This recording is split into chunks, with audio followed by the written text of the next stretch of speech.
Welcome back to the Shema podcast, my friends.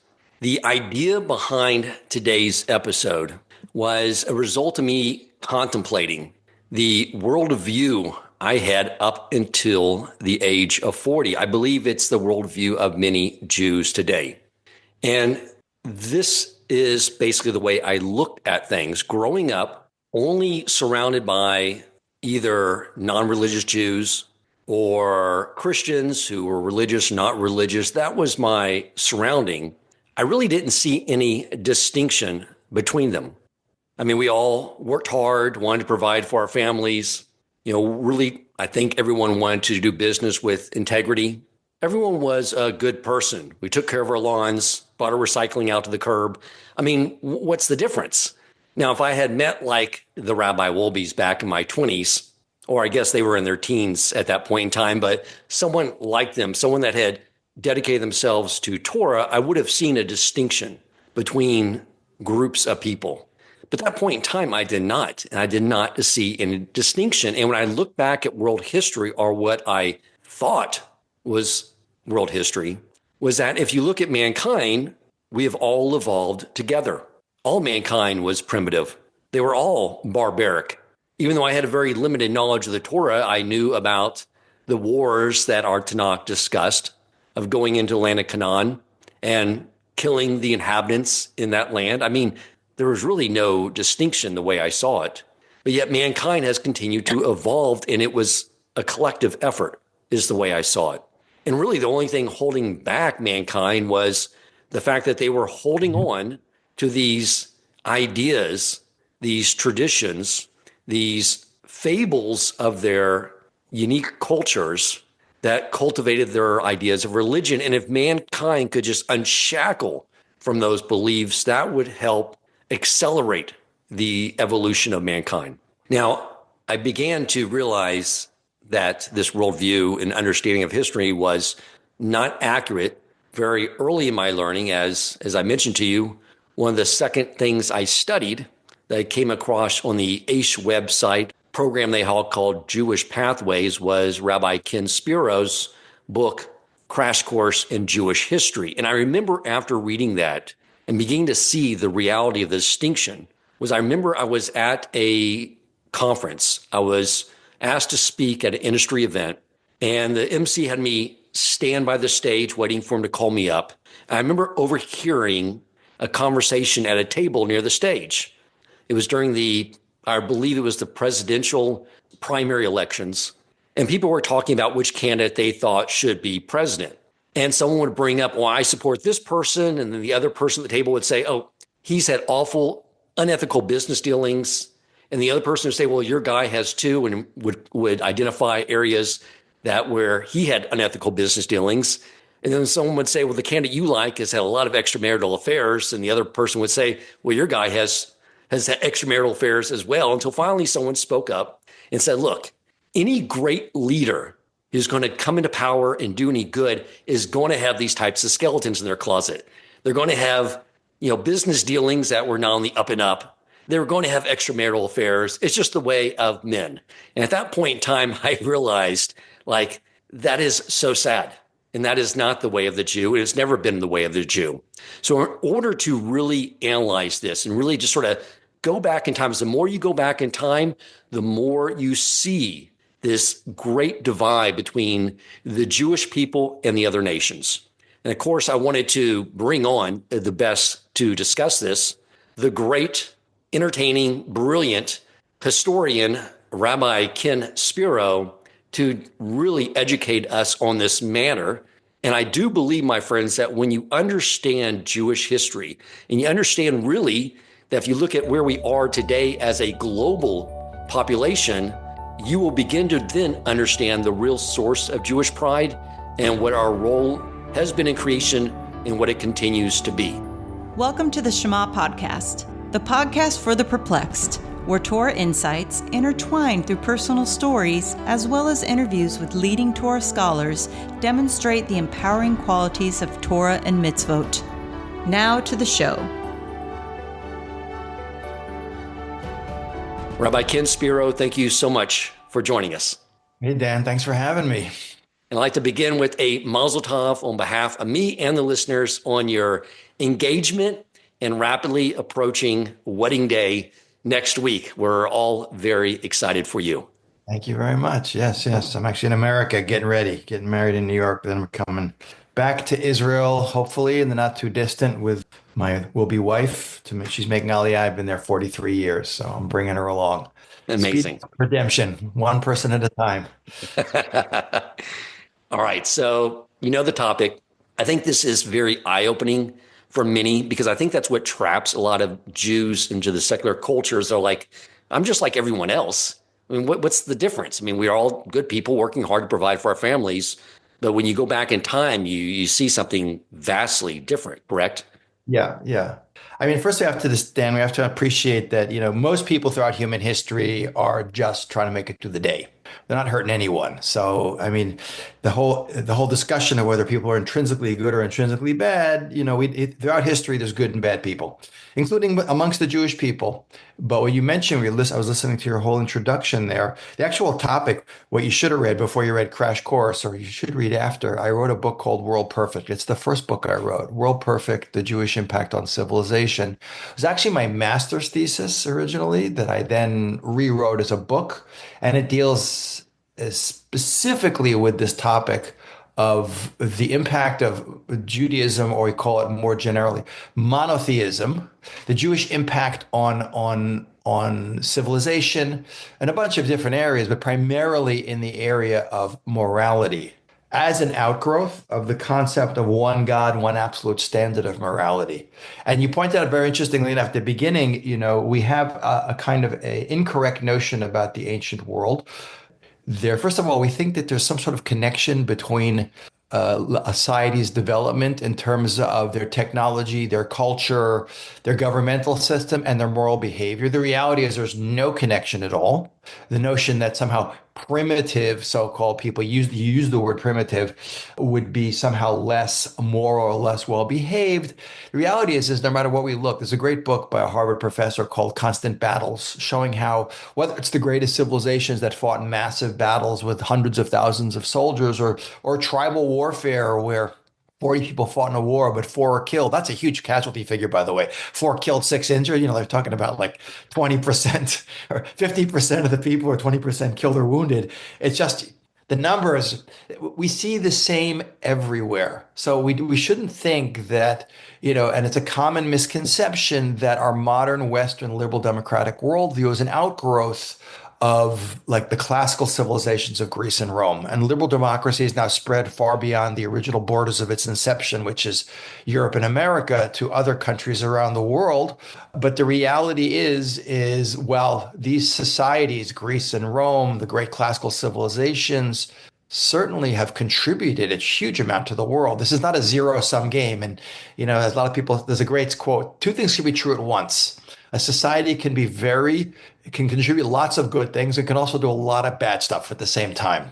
Right. So we have to distinguish between, let's say, the cultural, technological, architectural, and even legal impact at a certain level of these classical civilizations, and the morality of these civilizations. And what I did in my book, WorldPerfect, and I did this, I'm talking about, this goes back to, like mid-1990s when I started this research. I brainstormed with audiences. I used to do it like back in the day. This is, BC, before computers, or at the early years, with like a whiteboard. And I just ask the audience, like, what values would you like to see in as perfect a world as humanly possible? Like you were talking about, everyone mowed their lawn and recycled, and people were good neighbors and that kind of stuff. And I noticed, and I estimated, I asked about 1,500 people, Jews, non-Jews, religious, secular, in between, traditional, and more or less everyone kind of came up with the same list. Like it's a no-brainer. First of all, everyone came up with value of life. And without that, everything's worthless. Just slaughtering people. Equal justice doesn't matter if you're dead. And peace. We want a world of peace. We want a world of education. People are, basic fundamental literacy is a way of achieving your potential, contributing in a meaningful way to the world. The idea of equality before the law, equal justice, no institutionalized discriminatory governmental systems. And then a very broad topic, because I got so much on this, I just call it social justice. that you're proactively involved in trying to make the world a better place. And it seems to me that when you ask the average person, again, I didn't hang out so much in China and ask people that, but average Westerner, these are kind of overwhelmingly the universal values that almost seem to be innate in human consciousness. Like I always say, you buy a phone or a computer, it comes with an operating system. Like this is the basic programming that we are born with. So that's the question that you were kind of dancing around when you were doing introduction. Like, are these values innate or not? Are people basically all the same? Now you could argue like, people are basically people. We all have a soul. We all have desires. That's a universal thing. We all have drives and needs. But the impact of society on how people organize themselves and behaved amongst themselves is really quite shocking. And this was the big eye opener. Like you said, I was raised sort of believing, I had a minimal Jewish education, which I found basically irrelevant after school, Hebrew school. And I basically believed, as was taught kind of universally in Western education back when I was in school 1,000 years ago, that we are who we are because of the values of classical civilization and kind of the modern liberal democracy is a byproduct of sort of sequestering the separation of church and state, so to speak, the separation of religion from government, because religion could be very dangerous and corrupt institution, which it can be like all institutions.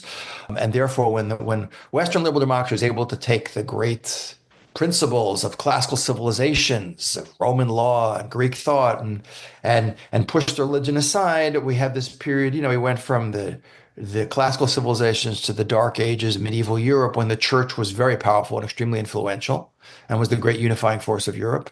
And then with the Renaissance, we started to move away from that, the more humanizing, of our worldview. And then we get to the Age of Enlightenment, the Age of Reason, when science and rational thought now can trump, religion and superstition and oppression and the primitive governmental systems that were feudal or hierarchical,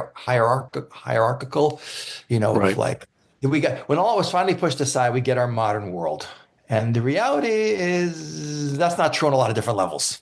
And the Right. reality, Explain yeah, that. and that's really what I discovered when I was writing, when I did my research on WorldPerfect. And please God, in the course of our conversation, I'll give you some really good examples of that one. I mean, we know from Nazi Germany that they were a very cultured, well-educated society, and we know that didn't divorce them from the absolute worst cruelty ever by mankind. But sort of break this down. If we were to go back in time, going back to Mount Sinai, the Jewish people are when they first went into Israel and established themselves as a nation, and you were to compare and contrast these nations from one another.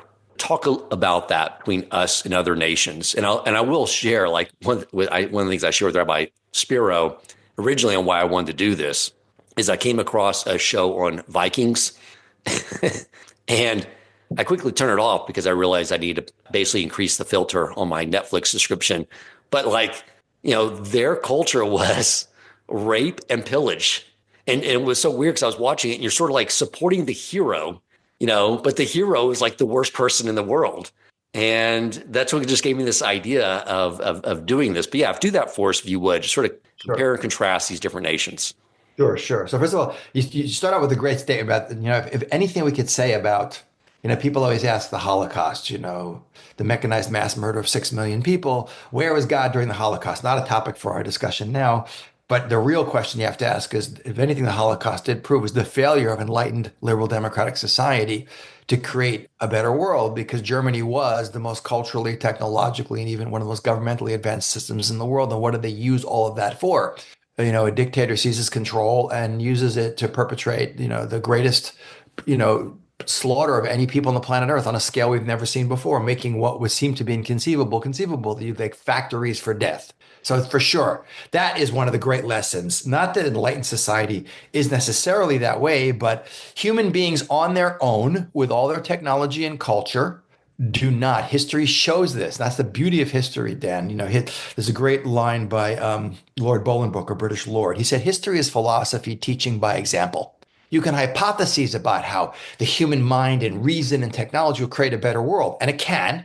Technology is neutral. The human mind is neutral, can create very bad ideas there's nothing intrinsic about progress being better.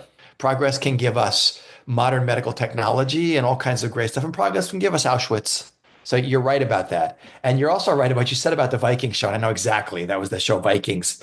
You watch that and the level of violence and the rape and the sexuality and first of all, the whole, and I'm not ragging on Viking culture, but their whole idea of heaven was basically Valhalla, where you get to fight and rape and pillage eternally, and you can't die. Like you get to sit in the great hall with Odin, and and do it doing here. You just do it at a higher level, which is not unique to the Vikings, because you talked about these guys were the worst guys. When we look at it's not just the Vikings. People are really into Viking shows now. It's become very like cool to talk about Vikings, and again, the Vikings are a great example. They're the first people to actually discover America before Christopher Columbus.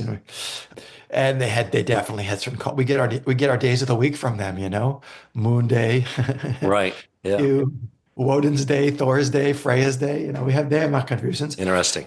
You talk about like the worst guys. You see, there's a great example of what is good or bad, worse. That is us with our Western Judeo-Christian ethics projecting onto the behavior of the ancient world, which we view as something that's weird and horrible and almost incomprehensible, the levels of violence and debauchery in the ancient world. But the reality is, it's not just the Vikings, and they were far from the most sophisticated culture.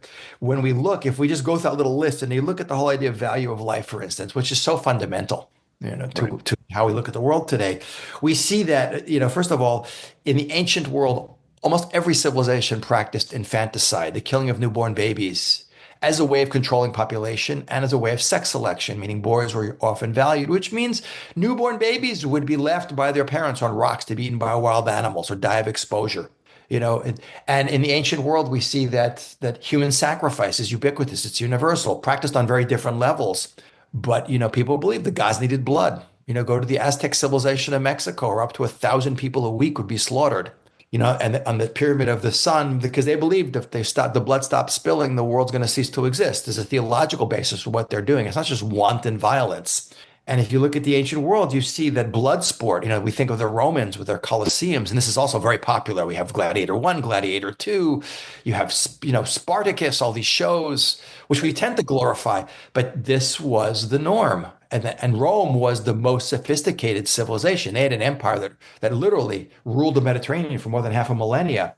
And yet their number one form of entertainment was watching people kill people, animals eat animals. It's like, Right. So this whole basic principle, value of life, is for many different reasons, including entertainment. People were just disposable on a level that was shocking. And if Let me ask you a question. yeah, sure. In Greek culture, which predated Roman culture, correct me if I'm wrong, but I can't remember if it was Plato or Aristotle who wrote boastfully about the advancement of their culture as he noticed the newborn infants laying in the trash bins. Yeah. Who was it? Was it Plato or was it Aristotle that used to pontificate about the? I think it's Aristotle. Aristotle says a lot of things that are really, we love Aristotle. He's the he's the most influential person in Western philosophy by far. But his worldview is very much colored. But I think it's the quote of Aristotle. He says, some infants must be exposed, not because we enjoy doing this, but a limit must be fixed to the population of the state. And before you had birth control and stuff like that, that's one of the ways you did it. You just like kill babies, and it was totally normal and totally acceptable. Now, today you hear about someone, killing a baby, you think this is the sickest person on the planet Earth. We would be shocked at how different the worldview is in the ancient world. Like, that's the great example. Value of life is one of the most shocking examples. Doesn't mean everyone's running around murdering people, but the notion that you're a human, because you're a human, you have intrinsic value and a right to life, and that's going to spill over into equality before the law and other things. But you look at like the idea of peace. We have this organization called the United Nations, which arguably is a horrible failure, but I call them the useless nothings. But in theory, it's a great idea. The fact that the world kind of unites to keep peace is something we just don't see in the ancient world. We see that war, the history of humanity is constant battles. And the reasons are, first of all, it's the people are obsessed. Empires and civilizations are obsessed with it's just greed is the number one, taking what's not yours by force. We see it done on a tribal level. The notion, like you see the complete rewriting of history, like, that only white people enslaved black people. Give me a break. Black people enslaved black people, then sold them to Arabs, who then sold them to white people, that kind of thing. And everyone enslaved everyone in the ancient world. The list of people who were never enslaved is fantastically small, but it all came out of conquest. I fight you, I take your land, I take your cattle, I take your women. Greed is kind of the notion you respect another country's borders, like we have today in the world. I always say, if America behaved like Rome, Canada would be independent for 15 minutes. Forget Donald Trump's statements about the 51st state. I mean, the Canadian Army, like all 10 soldiers are amazing. But come on, the US, the US the world spends about $2 trillion on weapons, and America spends almost half of that. The US spends more than 40% of the world's defense budget is spent by the United States. So you have this idea of just taking what's not yours by force, and that was considered normal and natural. Rome never respected any country's borders. Alexander the Great went on a 10-year military campaign where he conquered everything he could get his hands on, and the only reason he stopped was because his men burnt out after 10 years of fighting. The Mongols would have taken all of Europe out to Spain had not, Ogde, the leader of the Mongols, had died, and they had to go and have their conclave, like we elect the Pope back in Mongolia to elect the new, Khan, the new Khan kind of thing. This is totally normal in all civilizations, whether primitive tribal civilizations or vast empires. You don't have this concept of peace unless you're taking a break to rearm and fight again. Basically, it's their only way of economic gain, of growing their nation's GDP, was you take something from someone else. It's part of it, but also, like you talk about the Vikings, glorification. It's not just the Vikings. You notice they will sing about you in the halls of Valhalla. You always talk about Ragnar Northbrok. Whatever. These are real people, by the way. The Viking shows got it all messed up, and they fictionalized a lot of it. But the greatest honor, all the heroes of classical literature, where it's Achilles, it's Hector, it's Paris, it's Priam. These are all they're warriors. They glorify he gets the honor, the power, and the glory when he's alive, and he becomes a legend after he's dead. And you can see in all these shows, they will sing about you forever. How do you get your immortality?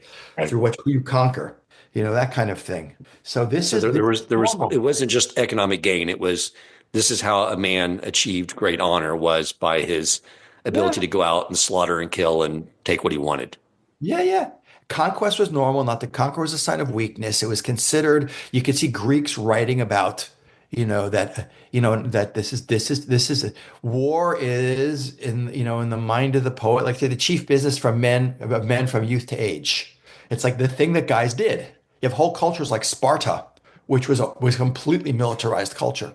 The economy, men just fought, those who survived adulthood, and the rest of the economy was slave based.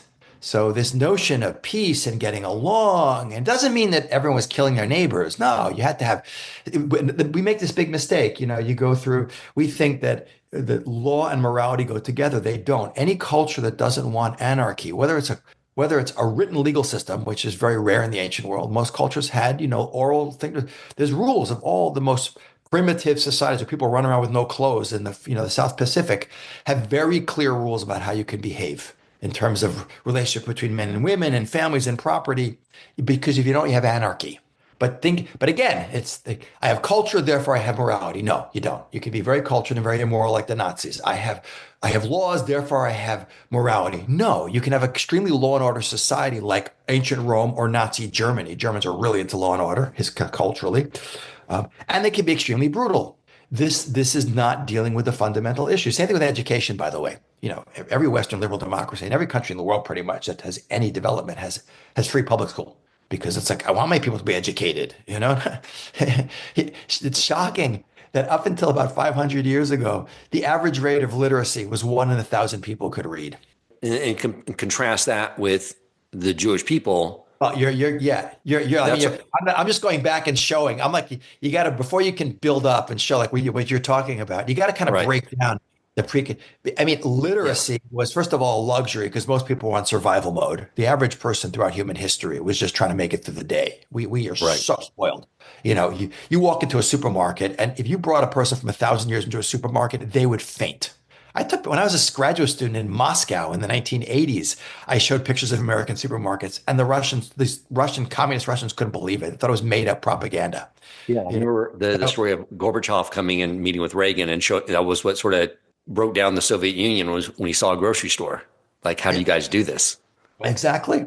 So, but not only that, people recognize very quickly that knowledge is power, which is why in the ancient world that the keep people stupid. And this was perpetuated even by the church.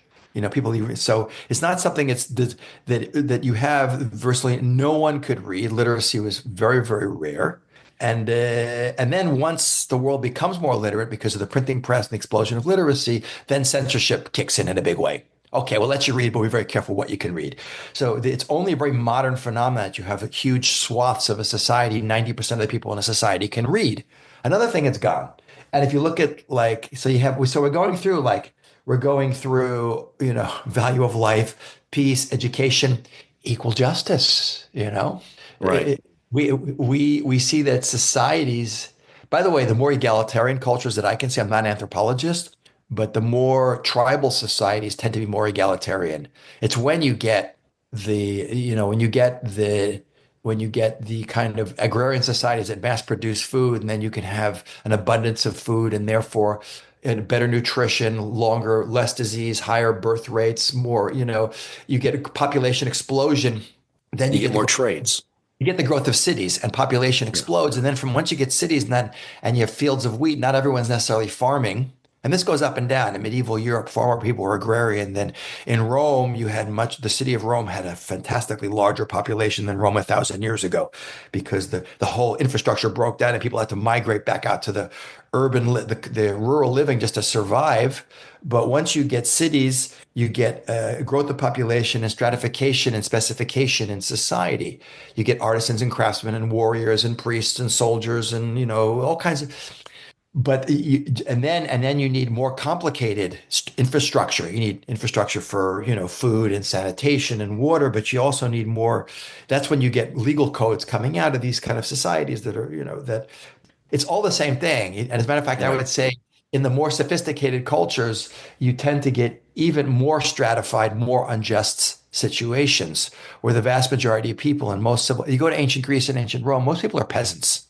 Many societies are slave-based, like medieval Europe. It's a feudal system where the average person really has no rights and owns nothing and is kind of the property of the nobility on whose land he's farming.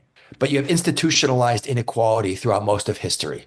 That is the norm. And to think that Rome, because it had a great legal system, where there were then, and the ancient Babylonians had a legal system, because you can't have anarchy. But to think that that somehow by itself will create equality before the law is simply not true. You have institutionalized inequality.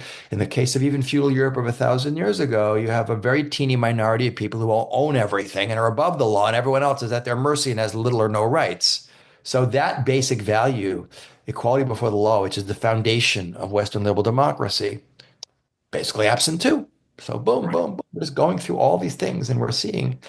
And the last one, just to touch on, we'll go and switch it over, is the idea of social responsibility, like taking care of the world. Today, government will take care of people who are down and out. You have food programs and housing, and none of that exists in the ancient world. And we have international social responsibility. You have international monetary fund and United Nations peacekeeping forces, and you have volunteer organizations and the World Bank and, Doctors Without Borders and, Human Rights Watch and all these people monitoring and helping. And I always say, can you imagine asking the Romans for a peacekeeping force? You just, Right. like I'm saying, today we hear about Greece and Rome. Trust me, Dan, 2,000 years ago, if you heard the Romans were coming to town or Alexander the Great was on his way, you were freaking out in panic. This was Right. not something. First, they'd rape and pillage, and then they'd subjugate. And then if you just played by their rules, paid their taxes, and recognized that they ruled, they'd let you live and get on with it. Which doesn't mean there wasn't sophisticated. It's not a zero-sum game here. You had great ideas and technology coming out of the ancient world. Most people are just trying to survive. But the basic moral furniture of the human mind, as the great historian Paul Johnson used to say, is not a byproduct of these civilizations. And therefore, as you started out in the beginning talking about, most of our conception of where we come and where we got it from is, I guess, not a zero-sum game. We got a lot of great stuff from these cultures, but the basic, our moral, ethical, spiritual framework does not come from the Greeks, the Romans, the ancient Egyptians, the Chinese, none of that stuff. That's where we, the teeny tiny Jewish people, come in and have our own little empire or our own giant So, empire. so let me ask you this. the common person throughout history who just wanted to, provide for his family, didn't really want to, wasn't aggressively trying to harm anyone. Was there a level of dependency on their morality based off the economic conditions? Meaning, if economic conditions became scarce, did their ideas of right and wrong change? Because I see, I was talking in the economics class I teach. We're going over government debt, implicit cost, and when you add them all up, the government debt 36 trillion plus the implicit liabilities of Medicare and Social Security, it's like 120 trillion dollars. And they're like, well, what happens if they can't? The U.S. government can't fix that because that's.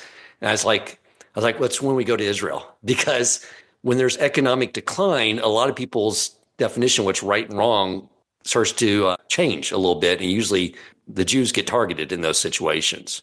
But to me, that's something too throughout history. When there's prosperity, people are much better to one another.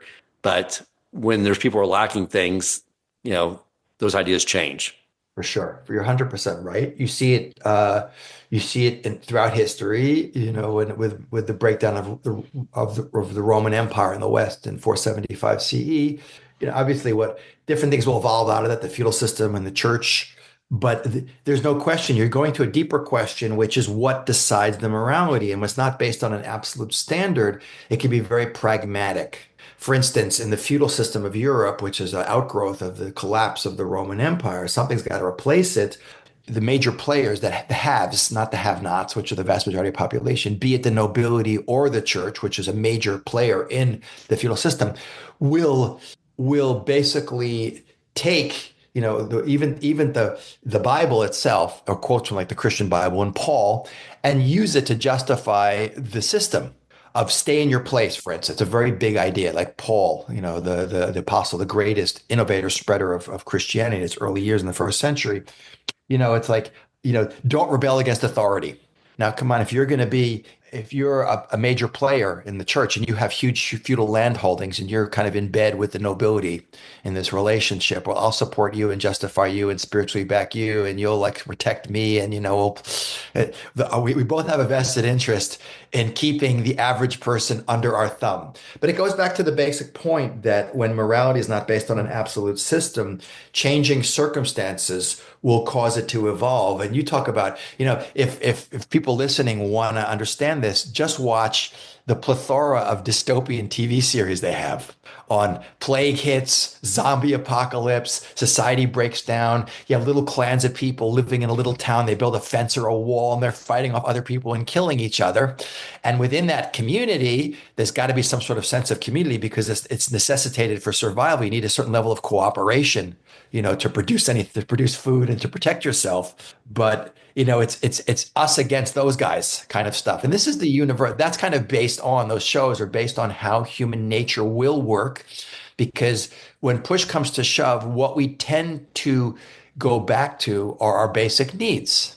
And that's why all of these societies, because they're not, it's like, the question is, Dan, like, okay, so what were their value systems based on? And it's based on, first of all, what we need, like the basic, satisfying the basic need for survival and cooperation, but also what's most expedient. For instance, overpopulation. Back then it was a big thing. Feed your population could be very challenging. So you got to get rid. This is before the birth control pill and anything like that. And the easiest people to get rid of are babies. Let's kill babies. That kind of stuff. We need more stuff because we're running short. So we'll invade. That's what Hitler was all about. Lebensraum, we need to like spread out and make a greater Germany to have more land, more resources for us. That's the Nazis were into that, but that's a very ancient idea. We'll just take your stuff.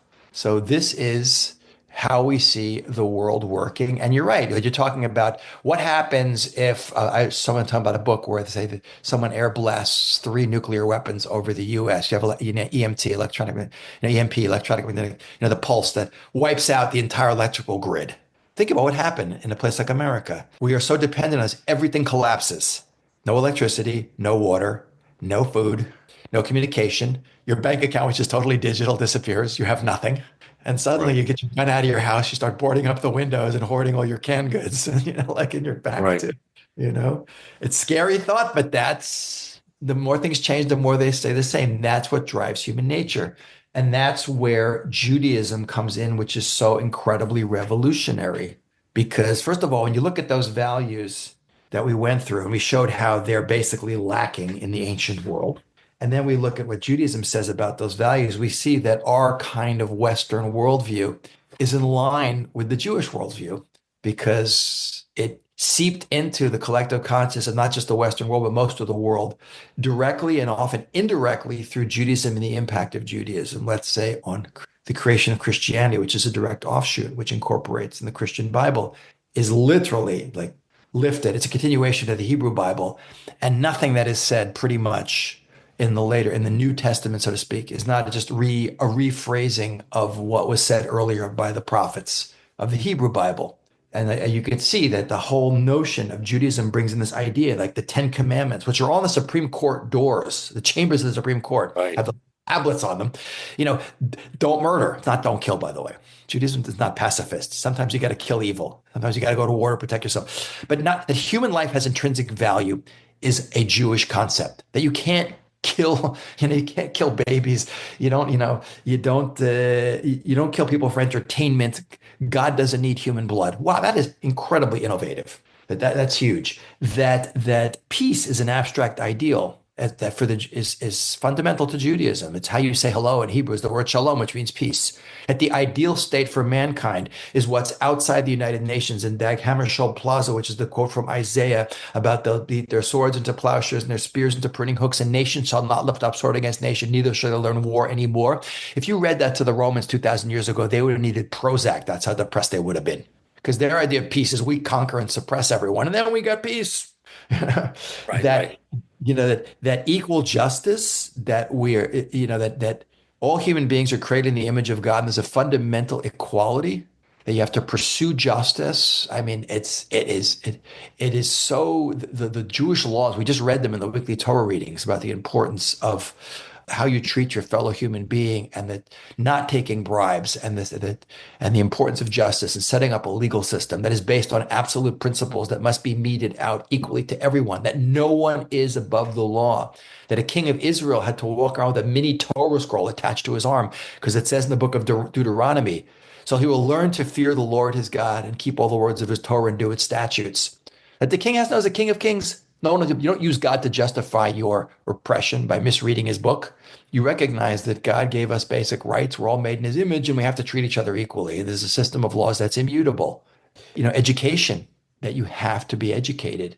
And Jews, by the way, the Jewish people are unique in being history's only continuously literate society. Not 100% literacy, but the Jewish rates of literacy in small persecuted Jewish communities in Europe were far higher than the people amongst whom they lived, which is why Jews were so valued throughout ancient history. People hated us, but they still needed us because we could read and write and we knew math, that kind of stuff. This is because it goes back to the notion that you have to be educated because, as it's the famous statement of the rabbis, that an ignorant person can't be righteous. Ignorance is the most dangerous thing in the world. That's why totalitarian regimes like to keep you that way because they can control you. Right. And the notion, most importantly, that you have to be proactively involved in taking care of the world. Don't stand by your neighbor's blood. These are quotes from Leviticus. Love your neighbor as yourself. The first environmental law, by the way, the first animal rights legislation that appears in the world, it all appears in the Hebrew Bible. The notion you have to give 10% of your income to charity, whether you like it or not, that you can't stand by your neighbor's blood. If you see a human being, it's interesting, Dan, that, every civilization has legal codes, but legal codes are designed to keep law and order. Don't murder, don't steal, don't stop at the red light, pay your taxes, you're a good citizen. Judaism says, yeah, but you have to proactively do good. And if you look at there's almost no legal system in the world. It's been 3,339 years since Mount Sinai. And there is virtually no legal code on the planet Earth that demands you actively do good outside the Bible. Right. There's Bava Metzia, even if you see, like on the area of lost objects, if you see someone's property, you see their animal, we can't even ignore that. You have to go and take care of it.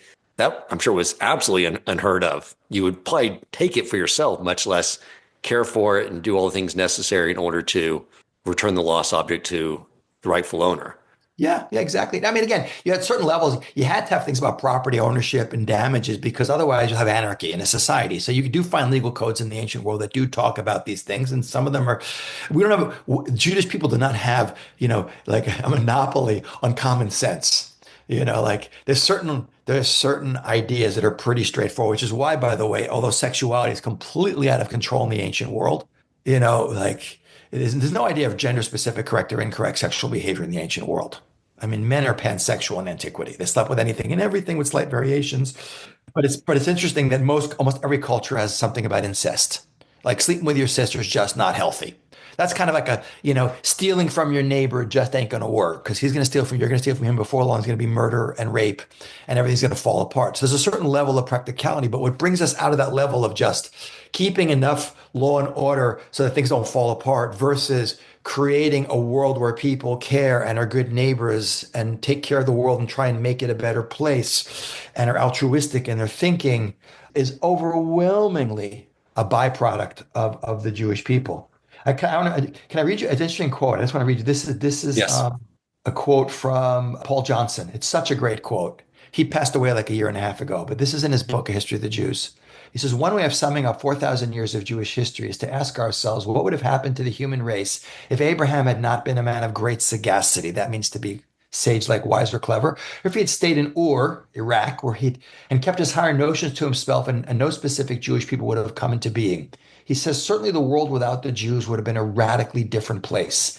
Humanity might eventually have stumbled upon all the Jewish insights, but we cannot be sure. All the great conceptual discoveries of the human intellect seem obvious and inescapable once they have been revealed, but it requires a special genius to formulate them for the first time.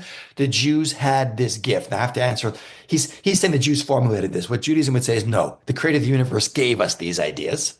They're absolute. They come from outside of that's a separate thing. But he goes on to say, to them, meaning to the Jewish people, we owe the idea of equality before the law, both divine and human, of the sanctity of life and the dignity of human person, of individual conscience and so of personal redemption, of collective conscience and so of social responsibility, of peace as an abstract ideal and love as the foundation of justice, and many other items which constitute the basic moral furniture of the human mind. Without the Jews, it might have been a much emptier place. Above all, the Jews taught us how to rationalize the unknown. The result was monotheism and the three great religions which profess it. It is almost beyond our capacity to imagine how the world would have fared if they had never emerged. That's wow. Whoa. And that's a fantastic quote. And if you look at he says basically all the things I touched on, he says that came from the Jewish people, which doesn't mean that Jews are perfect and non-Jews are horrible. No, there are rotten Jews in this world and there are righteous Gentiles. That's not the issue. But this basic moral furniture comes overwhelmingly from the Jews. And what it comes from, because the most important Jewish contribution to the world is not value of life, peace, social justice, education, and proactive social responsibility. It's ethical monotheism, the notion of one God and one absolute standard of morality, that what is right and wrong, good and evil is not a popularity contest. God doesn't care what you think is correct behavior. He gives you the rules and you have to meet it out. You don't stand by and let him punish and reward. That's humanity's job, to take responsibility for the world that he put us in and created for us. But the system is immutable. It can be adapted as technology and the moral and systems change. It's a flexible system, which is based on principles that can be adapted to deal with changing circumstances of technology and as culture evolves. How do you deal with artificial insemination and AI and things like that? And morality halacha, which is the word for Jewish law, deals with that. But these are absolute principles that you cannot mess with. And this is the greatest transformative idea the Jews brought into the world. And the other thing that I think the listeners need to understand is Judaism is not a religion. It is in the classical way. It's not just about how we relate to this spiritual entity, which is what we think of religion. No, Judaism is a holistic worldview. It deals with has rules. There's these 613 commandments and a myriad of rabbinic law that deal with our relationship with the spiritual side of things, like keeping kosher and keeping the Sabbath and our relationship with God and yada yada yada. But every single thing that you can come across, whether it's property ownership, damages, war and peace, marriage and divorce, anything is in the purview of halacha. It is a completely holistic system that was designed by the perfect being to enable us on an individual level to run our own lives and direct our drives and our passions into the right way. And it's very practical. It doesn't demand perfection. The halacha legislates for all the things that can go wrong with the fallibility of human behavior, but it sets a very high bar to try and be as godlike as humanly possible, but not just on a personal level, on a societal level. So nothing is outside the purview. And this is the really monumentally transformative force the Jewish people have had, where we have had no physical empire. The only Jewish empire in history has been Hollywood, and it hasn't been a source of Jewish values. We Jews created Hollywood. The Jewish empire is it's the power of ideas to transform the world, not the power of power to transform the world. Because all the powerful powers that ruled the world, the Greeks and the Romans, and everyone else, as Mark Twain says, they sit in twilight now or vanished. The Jewish people, we lost our country, went into exile, were persecuted more than anyone else for longer and more irrationally and violently than anyone else in the world. Yet arguably, we have had the most transformative impact on the world. But because it's come so indirectly, people often fail to see that it has come from the Jewish people. But Right. really, the greatest triumph, we outlasted these people physically. The Greeks and the Roman Empire, they're gone. And the ancient Egyptian Empire is gone. And the Persians and the Babylonians, and they're gone. Well, the Persians are still around, but Let me ask you this, Rabbi. yeah, A lot of societies strive for ethics detached from monotheism, detached from an infinite eternal creator.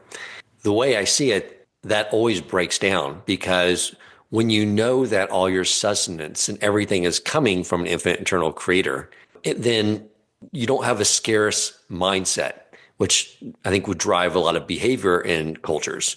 They lack something, so that's why they resort to taking it, versus a society built around the idea that this is all manifestation of the creator's will, and we serve his will. We don't, he's the one that provides for all our needs. And you look at Russia right now, their desire to go and hit Ukraine. You still see these things playing out in society today. 100%. 100%. By the way, you're bringing up, Dan, a really interesting idea, which was brought up by an American Jewish sociologist in the mid 20th century named Will Herberg. He wrote a book that was so powerful, and he came up with an idea which is so transformative. It's called the cut flower ethics. And he uses the analogy of cut flowers. It's brilliant. He says, cut flowers, you cut off flowers, you put them in a vase, and they look nice for a week, 10 days, maybe 2 weeks. But after that, they wither and die. He said, so too with those values of Western liberal democracy that have so transformed the world. And Western liberal democracy is the greatest political, it's like Churchill said about democracy. He said it's the worst form of government, except for every other system that's been tried from time to time throughout history. For all of its failings and faults, it's created more equality, more opportunity, more prosperity, lifted more people out of poverty than any other system. But its values come from the Judeo-Christian ethics, or really the Judeo ethics. But when you cut them off from their spiritual God-based roots and just say, then they wither and die. They metastasize is a better, which is why you have what's called liberal. John Locke would vomit. He's the founder of the concept of liberal democracy and what's being called liberalism today, which is really progressive. Right. That is, everything moving forward is always good is not a Jewish concept. And progressive political ideologies created fascism and Nazism, by the way. Those were the most popular progressive political ideologies of 100 years ago. But you're 100% right about that point, that you cannot separate their God-based absolute moral source, their roots, from the upper part. That's what you see happening. And what's interesting in this misconception that it's the West weaning itself off of the church and the Age of Enlightenment, separation of church and state, created the modern world, is completely incorrect. There's a great book by Eric Nelson that came out, I think, in 2010 called The Hebrew Republic, which caused a revolution in how we look at the world. And to sum up his book in like a minute or two, but it's a fascinating read, a must-read book.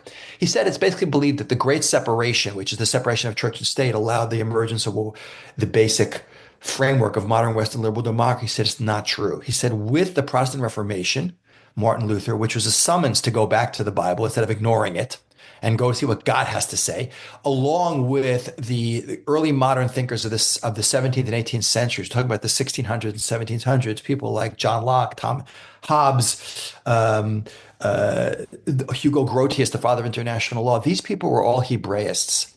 They're basically looking at how can we move Europe and civilization away from this feudal system of hierarchy, make it a better world.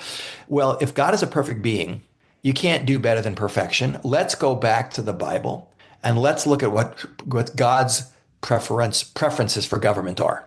And they approach the Bible not so much as a theological work of religion, but as a work of a governmental blueprint. And unlike the modern evangelical fundamentalists who are literal scripturalists who only read the text of the Bible, these guys understood that Jewish law is not learned from the written law, it's learned from the oral law.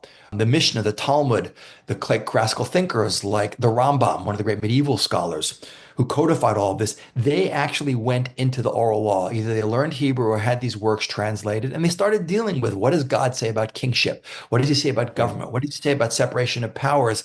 And it's that system, by the way, that America is really founded on this one. But it's that system. The US government is actually based on the biblical model. Chief political leaders, the president, they offered George Washington to be king. He said, you just got rid of King George. You don't need another King George. Let's replace him with a president. But a judicial legislative body, which is based on the Sanhedrin. You have separation of church and state does not know God and religion. America is the most God-based state ever founded in human history. Having God we trust on the money, but it's that the king is not the high priest. In Judaism, they had the Kohen Gadol. So we see that it's precisely going into the Bible as literally as a political text, as a governmental model, creates what is the first democratic republic of the United States, which is the most transformative governmental force in modern human history. And that's a big eye opener. Like, whoa, that totally changes that where we thought it came from. It's because precisely God was in the workings and God's system was in the workings that it was able to be adopted and transformed to be absorbed by other great civilizations. But what has happened is in more modern, as Will Herbert saw in 1952 when he wrote this book, that process of distancing government from God is metastasized into a world that is absolutely wacky. With nothing, you can't know anything's right or wrong. You can't define what a man is or a woman is. Everything's about how you feel. Judaism can give a crap about how you, I'm sorry, my French, about how you feel about something. It's not insensitive to people's feelings. You can't insult people. You can't embarrass people. That's very much in Jewish law. But how you feel is not how you run a society. There's principles. There's objective reality. That is the essence of what Judaism is about. Objective reality and the values that are objectively true. But because Western society has what started out, especially Europe, which was they just elected a new pope. Europe was the foundational culture of Christianity, which transformed the world and eventually brought these ideas into the world. Europe isn't religious anymore. The further north you go, I think you get to Sweden, it's like 12% of Swedes believe in God. Like who's religious? You go to Africa, go to South America. And America is still a pretty religious state.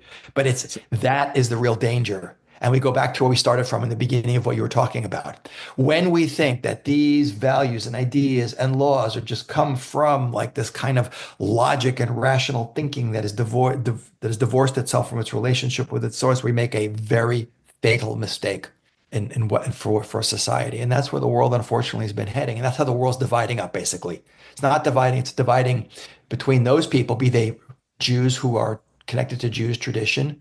And I'm not saying good and bad here again, and basically a lot of the evangelical Christian community, which takes the Bible very seriously, and the world that believes there's one God, one absolute standard of morality, and there's good and evil and right and wrong in an absolute sense. And those people who don't, that is the way the world is really dividing up. That's the progressive left and the conservative right. That's the fundamental issue that's going to decide where the world goes.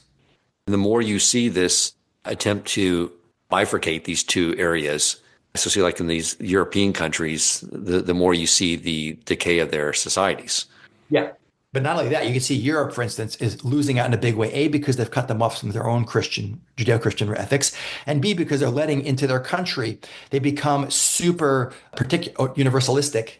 Like not only do we not value our own culture and our origins and our faith, we actually hate ourselves for being the oppressors. We bought the lie that we're the oppressors. I mean, European civilization did some horrible stuff. Colonial Europe was not a nice thing, but this is not unique. This is all of human history and all of human civilization. It was the Mongols and the Chinese and the Japanese. They all did it just as much. And the Zulu, everyone did this, but we don't value who we are and we feel guilty about it. You know, a nation that doesn't value its past has no right to dream about its future. And we're letting in millions of the most particularist people who are Muslims, who are religious. And not all Muslims are horrible and evil. I'm not saying that, but these are people who believe very much in a God-based worldview, which is their God-based worldview. And they openly say that we're just going to outbreed you and take you over because you've given up and we have not.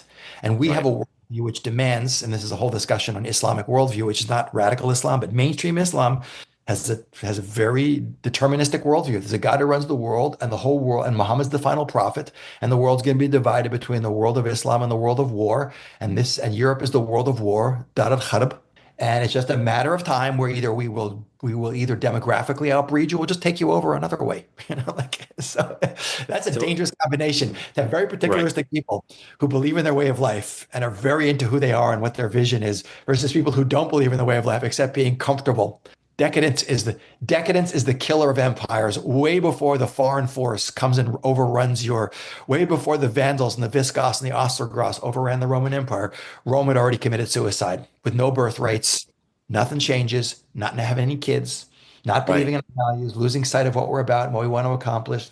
Bad stuff. Right. So you have either a lot of society either not wanting anything to do with an idea of a God, or the group that does, their version of God is Allah, that you must kill everyone who doesn't follow your way of life. So I think you paint a very good picture of the influence. I had no idea it was that direct or that acknowledged. I thought it was maybe other societies sort of saw the way Israel conducted itself. I didn't realize they were actually looking into our old Torah, to our Talmud, and that actually became the blueprint for a lot of, basically, for Western society. Yeah, yeah, but you have to talk to priests. It's not That's in the modern political development, but really the big change, and this is a topic I speak on a lot. People don't realize the Catholic Church, the Bible was not translated into the vernacular local languages. Even if it was, by the way, this is a mere the last 500 years. Read about people like Tyndale and Wycliffe and people who were actually killed for translating the Bible. The Bible was remember, the Christian Bible contains the Jewish Bible. It was the Vulgate. The Vulgate is the Latin translation of the Septuagint, the Greek translation of the Bible, basically. First of all, no one had books. No one could read books. But the number one book on the Catholic Church's list of index of books you weren't allowed to have access to was the Bible. And people would say, What? What do you mean? The Bible is the foundation of Christianity. They would selectively read quotes in Latin out of it that no one understood they were talking about. So the influence of the Bible as the foundational transformative force does not kick off until you get to the Protestant Reformation, which happens to correspond a century earlier with the creation of the printing press. So with the availability of books that can be printed cheaply, and the most printed book, the first book printed is the Bible in Western civilization, Gutenberg. The Bible, by the way, sells up, I think, 4,000 to 6,000 copies an hour, 24 hours a day, 7 days a week, 365 days a year. So once the Bible in the last few hundred years starts to get out there and people can start reading it and the rates of literacy go up, even before it's concurrent with the governmental thing. They're not separate, but with the people like Hobbes and Locke and Grotius and Selden and all these philosophers, combined with people just looking at the Bible as a moral tenet. Like, what does the Bible say? Okay, love your neighbor as yourself, be righteous. Even if they did lack the understanding that Judaism has, that no statement in the Bible goes without the specific explanation. When it says love your neighbor as yourself, there's massive rabbinic discussion on what that means practically. It doesn't mean just hug everyone, walk around with a smiley button and wave to people. I Right. mean, so, Yeah. but it's starting to just absorb the notion that there's a God and there's reward and punishment, good and evil, and right and wrong in an absolute sense. Combine that with the governmental impact as we talked about, of the Hebrew Republic, so to speak, that creates the best possible system that the world can adapt. It's not just, it's the moral values, people walking around with an idea that there is a right and wrong, there is a good and evil, and there's reward and punishment, and I'm going to pay the consequences of the misbehavior. Even if Judaism says you're not supposed to behave based on reward and punishment, but that's the lowest level, but at least that keeps things stable and keeps people behaving properly. You're supposed to be Right. righteous because God is righteous. But all this put together is one of the great misunderstood stories of human history, and the real empire of the Jewish people is not the physical one, but the transformative impact of our ideas, often indirectly brought to the world by whether it's modern liberal democracy or Christianity onto human consciousness. Amazing. Thank you so much. Anything else you want to add to this subject? I mean, no, except that, first of all, I highly recommend reading World Perfect, the book, because I really go into it in detail. You don't really appreciate that, I'll put but that in the show notes. absolutely.